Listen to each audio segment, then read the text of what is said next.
Hello, my name is Lily Severson, and I am more than excited to talk to you today about how two things we don't often talk about in conjunction with each other can have a major impact: a carbon tax and inflation.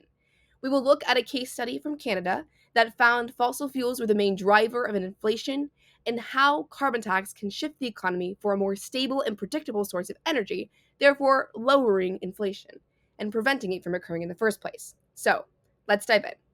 First and foremost, Jessica Kelly, a senior policy advisor at the International Institute of Sustainable Development from the Political Science Department of the New York University, found this when they looked at Canada's what caused inflation and broke it down into different groups. This was the graph that was created. You can see that food, goods, services, shelter are all relatively stable and in line with what we see for overall inflation. However, one line stands out above the rest, and this is energy. Energy prices and the consumption of energy is much more volatile than many other services we think about when we look to inflationary prices. The underlying cause for this can be seen in the volatility of what we use to drive our energy. This graph shows the causes behind that volatility. Energy price volatility is caused because there are price volatility in things like fuel oil, gasoline, and natural gas. Now, this volatility is largely unavoidable because things like these resources and the fossil fuels we use are volatile and susceptible to the booms and bust cycles of commodities. However, it does not have to be this way. Since we can highlight what is driving inflation, this is what the study found was that the price volatility of fossil fuels is what is driving inflation. Since we've identified where and why this inflation is coming, we can work to mitigate its impacts.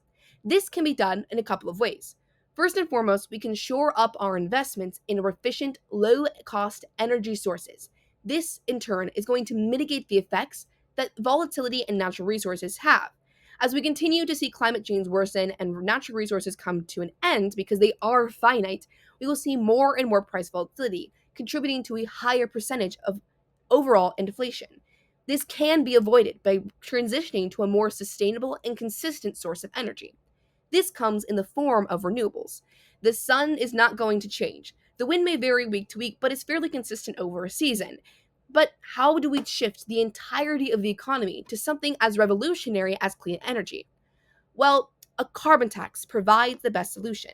A carbon tax is a price based on emissions that is going to force companies to reduce the amount of carbon intensive activities they engage in order to save money on production costs. This is important because investors and companies alike will look to cleaner and greener energy sources. And even more so, a comprehensive meta-analysis conducted by Dobling and Hiltenbrand in 2024 found that all empirical evidence shows a carbon price effectively reducing emissions regardless of the price.